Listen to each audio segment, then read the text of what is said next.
एक बंदा एमबीए करता है, एमबीए करने के बाद वो पहले तो इंटर्नशिप करेगा, इंटर्नशिप में शायद उसको पहले पैसे मिले भी ना, फिर वो 10,000 रुपया उसका स्टाइपेंड लग जाएगा, फिर सैलरी लगेगी 20-25,000। मैं आपको बताऊं कि आप अमेजोन की बात करते हैं ना, आप वर्चुअल असिस्टेंट की ट्रेनिंग ले लें, 2 से 3 महीने में आप ट्रेन हो जाते हैं। एक क्लाइंट $400 से $500 पर मंथ आपको दे देगा। आप जस्ट 4 क्लाइंट ले लें, ये मैं स्टूडेंट्स की बात कर रहा हूँ, जो स्टूडेंट जो पढ़ रहे हैं, 4 क्लाइंट ले लें, $2,000 आप कमाना शुरू कर देंगे। सन 1995 में पाकिस्तान में ब्रॉडबैंड का इंट्रोडक्शन हो गया और उसके साथ ही पढ़ने और बिजनेस करने के कई मौके खुल गए। आज हमने अपने शो में दावत दी है प्रोफेसर इफ्तिखार अंजुम साहब को, जो कि डिजिटल स्ट्रेटजिस्ट हैं और उसके अलावा ट्रेनर और ब्लॉगर हैं, CEO of Octopus Communication, Seller Thrive, and he is also the co-founder of Institute of Digital Entrepreneurship Pakistan. आइए हम उनसे मिलते हैं और उनसे इस बारे में मज़ीद बातचीत करते हैं। इफ्तिखार साहब, thank you so much for joining us today at our channel. मेरा जो पहला तारुफ है आपसे वो एक प्रोफेसर के हवाले से है, तो how did you come into this business of digital marketing? Thank you very much Kamran. ये क्वेश्चन अक्सर मुझसे पूछा जाता है because I have spend almost more than 15 years in education sector. और उसके बाद जब मैंने एक बिल्कुल ऑल टुगेदर एक नई चीज़ को मैंने स्टार्ट किया, तो डेफिनेटली लोग क्वेश्चन पूछते हैं।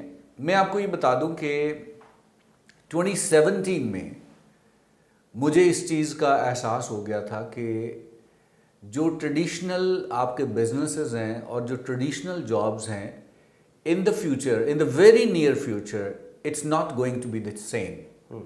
मैंने 2017 में डिजिटल मार्केटिंग की ट्रेनिंग लेना शुरू कर दी। तब पाकिस्तान में इतनी कोई ट्रेनिंग इंस्टीट्यूट थे भी नहीं इसके। ऑनलाइन मैंने ट्रेनिंग ली, कुछ जो हो सकता था समझ आई, मैंने कुछ यूएसए से जो है वो मैंने ट्रेनिंग ली।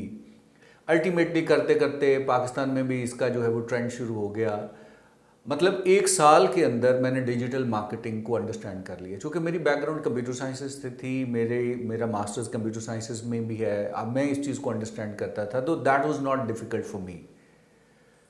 लेकिन मैंने 1 साल के बाद मुझे ये समझ आ गई कि आज जो मेरी जॉब है, because at that time I was working as a director with an education group, लेकिन मैंने पार्ट टाइम अपनी इवनिंग की जॉब, क्योंकि फुल टाइम जॉब थी, इवनिंग की जॉब छोड़ी और मैंने एक छोटी सी कंपनी बना ली जिसमें मैं 4-5 बजे फ्री होने के बाद वहाँ पे अपना टाइम देता था और आहिस्ता आहिस्ता मैंने चीज़ों को डेवलप करना जो है वो शुरू कर दिया। और जब 2019 में मुझे समझ आ गई कि अब जो मेरा छोटा सा बिजनेस है वो कम से कम मेरे खर्चे भी उठा सकता है, तो फिर मैंने इसको स्विच किया और मैंने जो है वो डिजिटल मार्केटिंग कंपनी का इंडिपेंडेंट जो है वो बिज़नेस जो है वो शुरू किया। और आज खुदावंद का शुक्र है कि आई एम ओनिंग 3 कंपनीज। और एक जो है वो IDE पाकिस्तान है, इंस्टीट्यूट ऑफ डिजिटल एंटरप्रेन्योरशिप, जहाँ पे हम लोगों को डिजिटल मार्केटिंग की ट्रेनिंग्स दे रहे हैं और लोगों को एनेबल कर रहे हैं। दूसरी जो हमारी कंपनी है वो ऑक्टोपस कम्युनिकेशंस है, जो कि एक full service digital marketing company है, जिसमें हम इंटरनेशनली और नेशनली क्लाइंट्स को सर्विसेज प्रोवाइड कर रहे हैं। और तीसरी जो हमने रिसेंटली कंपनी स्टार्ट की है, दैट इज़ सेलर थ्राइव। ये अमेजोन की कंपनी है कि जो अमेजोन के सेलर हैं उनको हम ये सर्विसेज प्रोवाइड कर रहे हैं। तो ये स्विच इसीलिए हुआ क्योंकि मैंने इस चीज़ को थोड़ा अंडरस्टैंड किया कि आज मुझे जो लोग डायरेक्टर की पोजीशन पे बिठाए हुए हैं, जब इनके बिजनेस इफेक्ट होंगे तो शायद they would not be able to afford me, तो मेरे लिए फिर बड़ा मुश्किल हो जाएगा। देखें ना, एक एज होती है कि आपके अंदर एक एनर्जी होती है, उस एज में आप भाग दौड़ कर सकते हैं। और मैं समझता हूँ कि मैंने माइंड में रखा था कि 40 की एज तक जॉब की जा सकती है। मैंने जो सोचा था कि I will get retired eight 40, और यकीन करें मैं तकरीबन 40 से, यानी नाउ आई एम 42, तो आप ये समझ लीजिए कि जब मैं 40 का होने वाला था तो मैंने डिसीजन ले लिया कि नो मोर जॉब्स। डिफ़िकल्टीज आई, लेकिन खुदावंद का शुक्र है कि today I am very happy with my decision. Professor साहब, what is digital entrepreneurship? How can you explain this term to a layman, a common person? बिल्कुल ऐसा ही है कि ये एक नई चीज़ आप समझ लें कि डिजिटल एंटरप्रेन्योरशिप की बात करते हैं ना, तो मैं आपको कहूँ कि आपको थोड़ा सा, मैं चूँकि मेरा एजुकेशन सेक्टर से ताल्लुक़ है तो चीज़ों को एक्सप्लेन शायद मैं ज़रा ज़्यादा चाहूँगा कि मैं कर दूँ। एंटरप्रेन्योरशिप को अगर मैं डिफ़ाइन करना चाहूँ ना, देखें दो माइंडसेट हैं। एक तो जो है वो जॉब का माइंडसेट है जो कि हमारे कल्चर में है कि हमारे लोग 20-22 साल की उम्र तक पढ़ते हैं, उसके बाद उन्होंने कोई 20-25 हज़ार की नौकरी स्टार्ट करनी है, करते करते करते करते कोई मतलब 50,000 60,000 लाख रुपए पे वो रिटायर हो जाते हैं। उसके बाद जो है वो बच्चों की शादियां और बाकी, और ये करियर होता है, ये एक ट्रेडिशनल करियर। दूसरी अप्रोच ये है कि अब आप बजाय इसके कि जॉब्स करें, आप एक नया आइडिया लेके आएं और आप अपना बिजनेस स्टार्ट करें, बजाय इसके कि लोगों को आप कहें कि मुझे जॉब दें, आप लोगों को जॉब ऑफर करें। पाकिस्तान की मैं अगर जो है वो बात करूं कि पाकिस्तान में देखें कितनी बेरोज़गारी है। गवर्नमेंट जो भी आती है वो करोड़ों लाखों नौकरियां देने की कोशिश करती है, लेकिन दे नहीं सकती। उसकी वजह मैं गवर्नमेंट को नहीं कहता, उसकी वजह है कि पूरी दुनिया में people are being laid off. लोगों के पास जॉब्स हैं नहीं। क्यों? क्योंकि अब जो प्रेजेंट और फ्यूचर जो है वो जॉब्स का नहीं है। पूरी दुनिया में, ये सिर्फ पाकिस्तान में नहीं, पूरी दुनिया में लोग छोटे छोटे बिजनेसेस कर रहे हैं एंड दे आर मेकिंग, मतलब आप समझ लें कि जितना उन्होंने शायद सालों में कमाना है वो महीनों में कमा रहे हैं। अब ये जो चीज़ है एंटरप्रेन्योरशिप, पहले मैं अगर इसको एक्सप्लोर, एंटरप्रेन्योरशिप है कि starting your business from nothing. मैं अगर इसको starting your business from nothing, माजी में जो है वो बिजनेसेस किस तरह होते थे कि बिजनेस वो लोग करते थे जिसके बाप दादा कारोबारी थे, ठीक है, उनका कारोबार अगली नस्लों में ट्रांसफ़र होता था, फिर आगे नस्लों में ट्रांसफ़र, और जो नहीं है कारोबारी वो कभी भी नहीं, वो नया कोई बंदा जो है वो उसमें आने की हिम्मत नहीं करता था।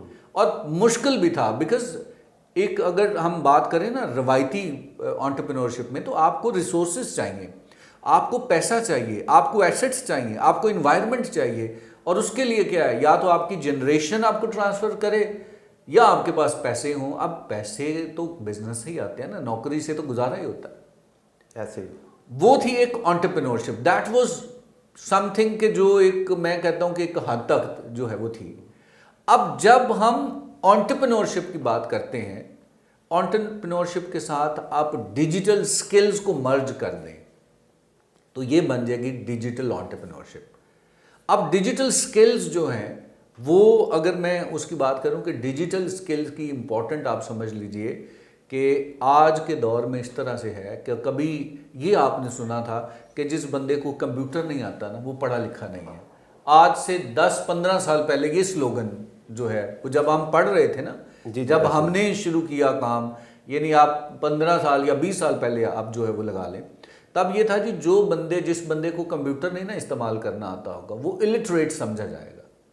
आज वो क्वेश्चन खत्म हो गया क्योंकि कंप्यूटर तो हर एक को आता है। आज वो क्वेश्चन नहीं है, आज ये है कि जो बंदा डिजिटली इक्विप्ड नहीं है वो बंदा आप समझ ले कि एजुकेटेड नहीं है। And when we speak about being digitally equipped, digital skills हैं क्या? हाँ, ये एक बड़ा इंपॉर्टेंट क्वेश्चन है कि डिजिटल स्किल्स क्या है। देखिए, डिजिटल स्किल्स की जब हम बात करते हैं तो एक लंबी चौड़ी लिस्ट है।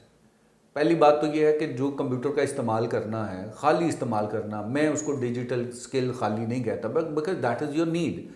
अब हम जो बात कर रहे हैं ना, अब जब हम बात करते हैं तो अब मैं इसको कहूँगा डिजिटल मार्केटिंग की स्किल्स। अब डिजिटल स्किल्स की लंबी लिस्ट है। फॉर एग्जांपल, वेबसाइट डेवलप करना डिजिटल स्किल्स है, ग्राफिक्स बनाना एक डिजिटल स्किल्स है, कंटेंट लिखना डिजिटल स्किल्स है, सोशल मीडिया मार्केटिंग करना डिजिटल स्किल्स है, एसईओ करना, मार्केटिंग करना, ऑनलाइन एडवर्टाइजिंग करना, ऑनलाइन चीज़ें बेचना, ये लंबी चौड़ी लिस्ट है। बट इसमें जो खुशी की बात ये है वो ये है कि इन सब को सीखने के लिए अगर आपके अंदर पैशन मौजूद है तो आपको बहुत ज़्यादा पैसे की भी ज़रूरत नहीं है। ऑनलाइन इतने रिसोर्सेज अवेलेबल हैं। मैं इस पे गवर्नमेंट ऑफ पाकिस्तान को अप्रिशिएट करना चाहूँगा कि DigiSkills.pk इतना ज़बरदस्त प्रोजेक्ट है पाकिस्तान का कि जिसमें आप फ्री एनरोलमेंट करा सकते हैं और पाकिस्तान के बेस्ट ट्रेनर उनके आपको वहाँ पर रिकॉर्डेड लेक्चर्स मिलेंगे, जो पाकिस्तान के बेहतरीन ट्रेनर हैं और जो डॉक्टर लेवल के लोग हैं, अपने फील्ड के एक्सपर्ट लोग हैं, और फिर आपकी वो असेसमेंट करके आपको फ्री ऑफ कॉस्ट सर्टिफिकेट दे देते हैं। कौन सा कोर्स आप करना चाहते हैं आप उस पर कर लें, आपके पास इंटरनेशनल प्लेटफॉर्म है, यूडेमी के ऊपर जितने मर्जी फ्री कोर्सेज आप कर लें। मेरा इस वक्त मैंने 250 कोर्स रजिस्टर्ड किए हुए हैं यूडेमी के ऊपर और फ्री ऑफ कॉस्ट।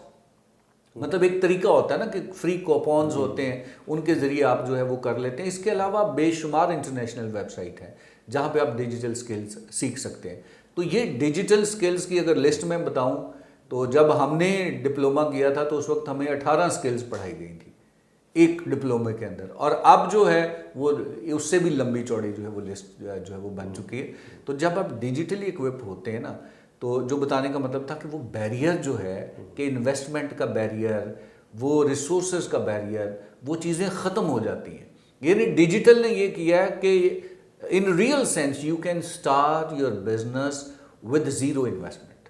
एक आइडिया आपके माइंड में हो और आपको डिजिटल स्किल्स आती हों तो यकीन करें you can start from. For example मैं एजुकेशन की बात करता हूँ, if I am a teacher, मैं कहता हूँ कि यार मुझे नौकरी नहीं मिल रही, मैं उस्ताद हूँ, मुझे नौकरी नहीं मिल रही।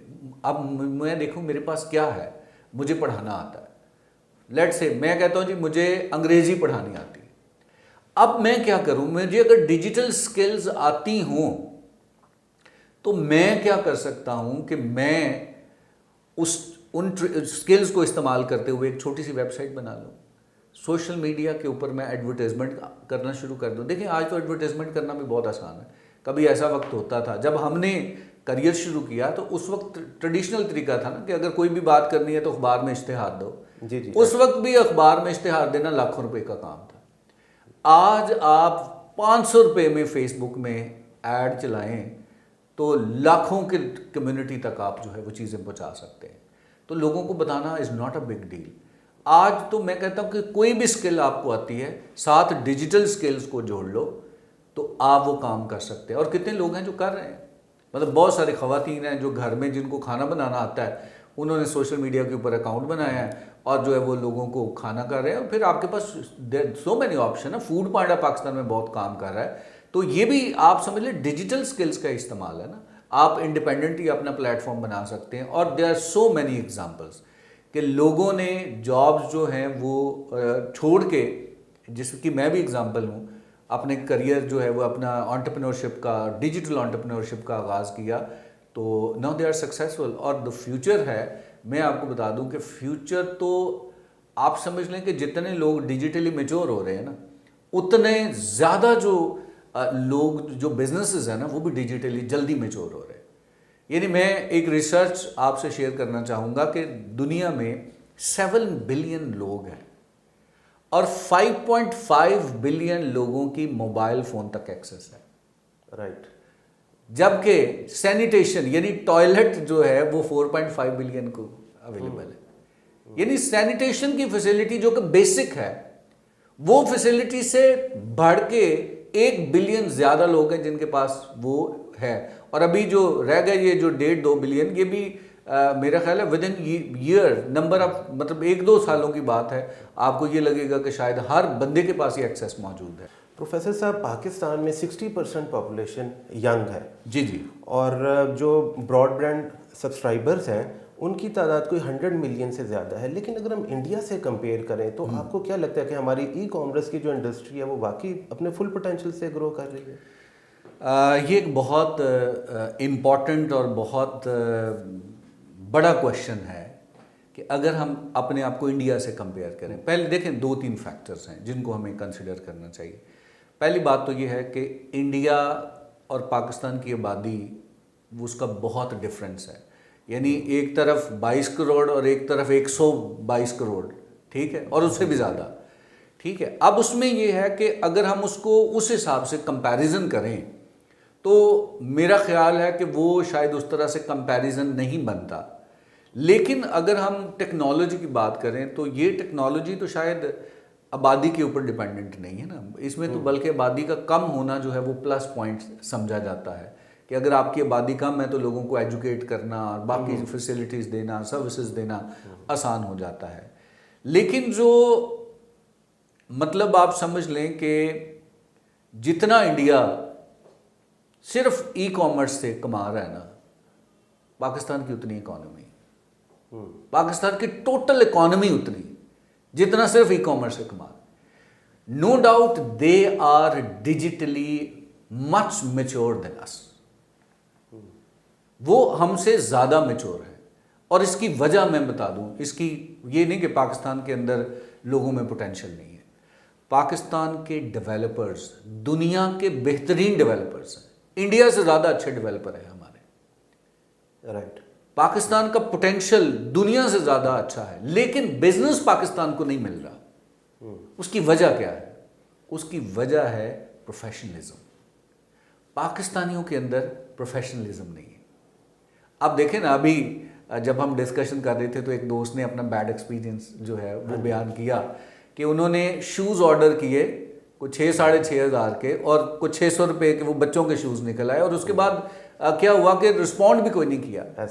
This is actually the curse on us कि हम कमिटमेंट जो है वो नहीं करते, कमिटमेंट को ऑनर नहीं करते। अब हमारे पास जो है वो, अगर एक यूएसए का बंदा है उसको डेवलपर चाहिए, वो देखेगा एक बंदा है वो ज़्यादा एक्सपीरियंस है बट वो पाकिस्तान से है, एक बंदा है वो इंडिया से है या वो फिलीपीन से है या वो किसी और कंट्री से है। दे वुड प्रेफर कि वो इंडिया वाले बंदे को वो कॉन्ट्रैक्ट दे दें। उसकी वजह क्या है? उसकी वजह ये है कि स्किल्स के ऊपर कंप्रोमाइज़ हो सकता है, एटीट्यूड के ऊपर कंप्रोमाइज़ नहीं हो सकता। बिल्कुल ठीक है। हमारा एटीट्यूड जो है वो बेसिकली हमारी नाकामी की वजह है, स्किल्स नाकामी की वजह नहीं है। तो अब अगर इसके ऊपर अभी बहुत काम हो रहा है, पीपल आर चेंजिंग, जो सक्सेसफुल है ना वो ये बताते कहते यार बात ये है कि ये हमारा जो नाम है ना वो हमने अपना खुद ख़राब किया है, और वो यही है कि हम कमिटमेंट करते हैं वो हम पूरी नहीं करते। हम हमेशा दाह लगाने के चक्कर में होते। एज अ नेशन हमारी कोशिश होती है कि जिस बंदे को जहाँ पे कट किया जा सकता है उसको काट। ये हमारी इकोनॉमी की एक सबसे बड़ी रुकावट है। बाकी टैलेंट बहुत है पाकिस्तान के अंदर। पाकिस्तान अमेज़ॉन की अगर हम बात करें तो पाकिस्तान से जितने जो फ्रीलांसर्स लोग काम कर रहे हैं, वर्चुअल असिस्टेंट जो है वो लोग काम कर रहे हैं, सबसे ज़्यादा मैं आपको कहूँ कि पाकिस्तान से जो है वो आपको मिलेंगे ऑनलाइन। लेकिन प्रॉब्लम अगेन है, बिजनेस लेते वक्त हमें प्रॉब्लम आती है। लोग क्या करते हैं कि वो पाकिस्तान होने के बावजूद पाकिस्तान से अपनी आइडेंटिटी छुपाते हैं। मैं आपको सच्ची बात बताऊं, मैं अमेज़ॉन की जो मेरी कंपनी है that is registered from UK. क्यों यूके? क्योंकि हमें चैलेंजेस आते हैं, बिजनेस हासिल करने में चैलेंजेस आते हैं। तो ये एक बहुत बड़ा कल्चर है। बाकी we should not be hopeless. Pakistan इस वक्त फ्रीलांसिंग में दुनिया का चौथा बड़ा मुल्क है, अभी भी चौथा बड़ा मुल्क है। और अब इस पे मज़ीद काम हो रहा है। यानी आप समझ लें कि मोर देन $1 बिलियन की इकॉनमी सिर्फ जो है वो फ्रीलांसिंग की है। और ये भी अभी एक्यूरेट नहीं है क्योंकि पाकिस्तान से पे लोग पैसा डायरेक्ट मंगवाते नहीं हैं। दुबई में पैसा आ रहा है, किसी और जगह पे पैसा आ रहा है। लेकिन अगर पाकिस्तान की गवर्नमेंट भी थोड़ा सा फैसिलिटेट करे तो इस पे चीज़ें बेहतर हो सकती हैं। लेकिन comparison, to be very honest, अभी इंडिया के साथ हमारा कोई कंपैरिजन नहीं। कंपैरिजन करना अपने आप को डिग्रेड करने वाली अभी जो है वो बात है। चलिए, आपने जिक्र किया अमेज़ॉन का। जी। पिछले साल पाकिस्तान में अमेज़ॉन इजाज़त मिल गई कि हम एज अ सेलर उनके मार्केट प्लेस को यूज़ कर सकते हैं। जी। ये कितनी बड़ी अपॉर्चुनिटी है हमारे लिए? ये नो डाउट ये एक बहुत बड़ी अपॉर्चुनिटी है। पाकिस्तान के अंदर कुछ ऐसी प्रोडक्ट्स हैं, पाकिस्तान को कुछ ना ब्लेसिंग्स हैं, कुछ आप समझ लें कि खुदा की तरफ से ख़ास ब्लेसिंग्स हैं पाकिस्तान पे। कि पाकिस्तान को एक तो जियोग्राफिकली पाकिस्तान की पूरी दुनिया में बड़ी इंपॉर्टेंस है। फिर कुछ चीज़ें ऐसी हैं जो पाकिस्तान के अलावा दुनिया में कहीं पे भी वो उस क्वालिटी की अवेलेबल नहीं है। जैसे पाकिस्तान का टेक्सटाइल इंडस्ट्री है, दुनिया की बेहतरीन इंडस्ट्री टेक्सटाइल की इंडस्ट्री। स्पोर्ट्स की बात करें, बेहतरीन इंडस्ट्री जो इक्विपमेंट स्पोर्ट्स का है। सर्जिकल इक्विपमेंट्स जो है वो पाकिस्तान के, ये वो चीज़ें जो पाकिस्तान की टॉप पे। अमेजोन पे 80% ये प्रोडक्ट इससे पहले भी पाकिस्तान से जा रही थी, लेकिन जा कैसे रही थी? यहाँ से चाइना वाले अपना लेबल लगा के अमेजोन को सेल कर रहे थे और अमेजोन वाले जो है वो बेच रहे थे, लेकिन बीच में पाकिस्तान जो है वो बड़ा माइनर सा प्रॉफिट ले रहा था, क्योंकि चाइना जो है, चाइना मतलब they are thoroughly business people, उनको पता है कि हमने कहाँ पे बड़े नैरो मार्जिन के साथ चाइना के साथ काम करना पड़ता है। अब अपॉर्चुनिटी क्या है कि अब जो पाकिस्तान है उसको अपॉर्चुनिटी मिल गई है कि भाई आप डायरेक्ट सेल करें। यानी अब अगर मेरा बिजनेस मतलब लेदर का बिजनेस है, फॉर एग्जांपल पाकिस्तान का लेदर दुनिया में मशहूर है जी जी, तो अब मेरे पास अपॉर्चुनिटी ये आई कि मैं डायरेक्ट अपनी प्रोडक्ट अमेजोन पे बेच सकता हूँ। सिंपल सी मैं आपको एग्जांपल देता हूँ कि पाकिस्तान से अगर हम कोई प्रोडक्ट की बात करें, ग्लव्स की फॉर एग्जांपल हम बात करते हैं, लेट से पाकिस्तान में जो उसकी जो एवरेज कॉस्ट है ना वो $3 से $4 है लेदर के ग्लव्स की, और ये जो आपको अमेजोन पे मिलेंगे ये $25 से $30 के मिलेंगे। फर्क देखिए कि आपकी जो कॉस्ट है वो जो मैन्युफैक्चर कर रहा है शायद वो $2 की कॉस्ट हो उसकी। अब इसमें मार्जिन जो है वो देखिए, वो क्या था कि हम $2 की चीज बना के $4 की चाइना को बेच रहे थे, $2 कमा के हम कर रहे हम कमाल कर रहे हैं, ठीक है। चाइना क्या कर रहा था, वो $4 की जो चीज़ थी वो मतलब वो $6-7 की जो है बगैर बनाए किए वो आगे जो है वो बेच देता था $10 की, और वो हमसे ज़्यादा प्रॉफिट बना रहा था। अब देखें जो मैन्युफैक्चरर हैं, अगर वो इस चीज़ को, इस अपॉर्चुनिटी को अंडरस्टैंड करें तो they can be a supplier to Amazon as well. Pakistan एक बहुत बड़ी सोर्सिंग हब बन सकता है चाइना की तरह, लेकिन अगेन बात वही कि प्रोडक्ट हैं, प्रोफेशनलिज्म नहीं है। प्रॉब्लम यही है कि अमेजोन जो है उसके ऊपर आप सब स्टैंडर्ड चीज़ें नहीं बेच सकते। अमेजोन की ये पॉलिसी है और बड़ी खतरनाक पॉलिसी है। यू वुड बी अमेज्ड कि अमेजोन चल क्यों रहा है। अमेजोन चल इसलिए रहा है कि आपने कोई चीज़ खरीदी है ना, कोई वजह नहीं, आपको वो चीज़ पसंद नहीं आई, जी जी, आप वापस कर लें। अमेजोन आपसे सवाल नहीं पूछेगा। ऐसे ही आप जो है वो विदाउट एनी रीजन कहते नहीं जी मेरा माइंड चेंज हो गया, मैंने वो चीज़ नहीं लेनी, मुझे पसंद नहीं आई, मैंने नहीं करी। अब उसमें ये देखें कि जो पाकिस्तानी जो कल्चर है कि एक दफ़ा बेच दो और बेच दो तो फिर सो जाओ, उसकी कंप्लेन को हैंडल ही नहीं करना, पहचानने नहीं कि तू कौन तो मैं कौन। ये अमेजोन पे नहीं चलता। अमेजोन के ऊपर तो फौरी अमेजोन कहता है रिटर्न करें जी, और सेलर को वापस करता है कि भाई ये तुम्हारी क्वालिटी नहीं है। 4% से ज़्यादा कंप्लेंट आ गई ना आपको, 4 से 5%, अच्छा, आपका अमेजोन पे अकाउंट बंद हो जाएगा। वहाँ पे चलनी है क्वालिटी। अब क्वालिटी जो है वो पाकिस्तान से क्वालिटी प्रोडक्शन है, इसमें कोई शक नहीं है, लेकिन प्रोफेशनलिज्म नहीं है। लोगों को दाव लगाने की आदत है, लोगों को शॉर्टकट लेने की आदत है। तो अगर ये तो हमारा बिहेवियर यही रहा तो फिर तो हमें अमेजोन का कोई फ़ायदा नहीं। लेकिन अगर हमने प्रोफेशनलिज्म सीख लिया और जो हमारी मतलब जो चीज़ें हैं जो पूरी दुनिया में मानी जाती हैं, पाकिस्तान के लिए अमेजोन एक बहुत बड़ी ब्लेसिंग हो सकता है। और अभी मैं आपको बता दूं कि पाकिस्तान से ऐसे हैं बेस्ट सेलर्स, जो अमेजोन के बेस्ट सेलर हैं, दे आर फ्रॉम पाकिस्तान। ये बहुत बड़ी अपॉर्चुनिटी है। फिर जो जॉब मार्केट है, जो नए लोग हैं उनके लिए बड़ी अपॉर्चुनिटी है। वर्चुअल असिस्टेंट का कोर्स कर लें। फॉर एग्जांपल एक बंदा MBA करता है, MBA करने के बाद वो पहले तो इंटर्नशिप करेगा, इंटर्नशिप में शायद उसको पहले पैसे मिले भी ना, फिर वो 10,000 रुपया उसका स्टाइपन लग जाएगा, फिर सैलरी लगेगी 20-25 हज़ार, फिर करते करते वो पहुंचेगा। मैं आपको बताऊं कि आप अमेजोन की बात करते हैं ना, आप वर्चुअल असिस्टेंट की ट्रेनिंग ले लें, 2 से 3 महीने में आप ट्रेंड हो जाते हैं। उसके बाद फ्रीलांसिंग प्लेटफॉर्म पे आप काम करना शुरू कर दें। जब आप साल का काम कर लेंगे इस पे, एक क्लाइंट $400 से $500 पर मंथ आपको दे देता। आप जस्ट 4 क्लाइंट ले लें, ये मैं स्टूडेंट्स की बात कर रहा हूं, जो स्टूडेंट जो पढ़ रहे हैं। अच्छा, 4 क्लाइंट ले लें, $2,000 आप कमाना शुरू कर देंगे। आप 2,000 की बजाय $1,000, $1,000 का क्या मतलब 1,70,000 रुपया। मुझे बताएं कौन सी नौकरी जो आपको 1,70,000 रुपया एक MBA को दे देगी। आपके 20 साल की तजर्बा चाहिए इस चीज़ का, ऐसे ही फिर जाके इस पे पहुंचते। तो ये अपॉर्चुनिटीज़ हैं। डिजिटल स्किल सीखो भाई, दुनिया चीख रही है इस बात पे कि इस तरफ आओ, लेकिन हमारा जो है लोग बहुत सारे आ रहे हैं। लेकिन मैं बीइंग एजुकेशनिस्ट में थोड़ा सा बता दूं, 100 लोग ट्रेनिंग लेते हैं, उन 100 में से 95% लोग अपना शौक पूरा करके फिर बंद कर ले, फिर नौकरी उन्होंने वही करनी, फिर दूसरी ट्रेनिंग ले ली, नौकरी वही करनी। भाई एक चीज़ को ट्रेनिंग ली है तो उसके ऊपर थोड़ा सा टाइम स्पेंड करें, थोड़ा सेक्रीफाइस करें, और फिर आप स्विच करने से बड़ी दुनिया डरती है कि नहीं मैंने जो 20,000 की नौकरी छोड़ी तो पता नहीं मेरी दुनिया ख़त्म हो जाएगी। थोड़ा ना एंटरप्रेन्योरशिप के अंदर थोड़ा रिस्क चाहिए, थोड़ी प्लानिंग चाहिए, थोड़ी हिम्मत चाहिए, थोड़ा ईमान भी चाहिए कि खुदा जिसने पैदा किया है ना उसने आपको रिस्क देना ही देना है। कारोबारी आदमी का जो एंटरप्रेन्योर होता है उसका बड़ा ईमान होता है। मतलब हम जो नौकरी करने वाले लोग हैं ना, हम तो नडार मतलब डरपोक लोग होते हैं।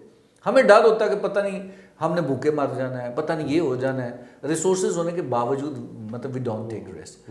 तो ये बहुत बड़ी अपॉर्चुनिटी है। लोग एंटरप्रेन्योर बन सकते हैं, जो लोग बिजनेसेस कर रहे हैं वो इंटरनेशनली अपने बिजनेसेस को एक्सपैंड कर सकते हैं। Again there is only one thing, we need to change the attitude.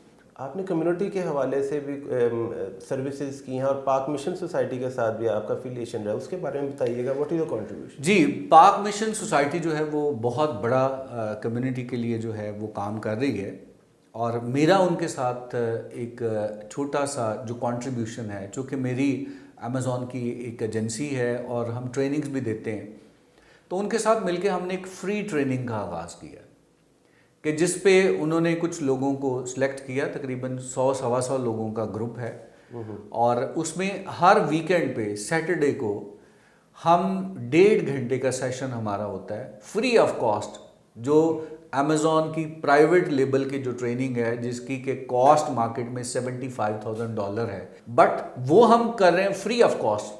आप आएँ, ज्वाइन करें, और जो लोग करते हैं फिर हम उनको अपॉर्चुनिटीज़ देते हैं कि हमारी कंपनी में आप इंटर्नशिप भी करें, क्योंकि ट्रेनिंग का खाली ट्रेनिंग करने से आपके कॉन्सेप्ट तो मिल जाते हैं, लेकिन जब तक प्रैक्टिकली काम नहीं ना करते तब तक वो आप में कॉन्फिडेंस नहीं आता। Thank you so much Iftikhar साहब। नाजरीन, आपने हमारा प्रोग्राम सुना। आई होप कि ये प्रोग्राम आपके कैरियर डेवलपमेंट के लिए हेल्पफुल होगा। प्रोग्राम देखने का बहुत शुक्रिया। खुदा हाफिज़।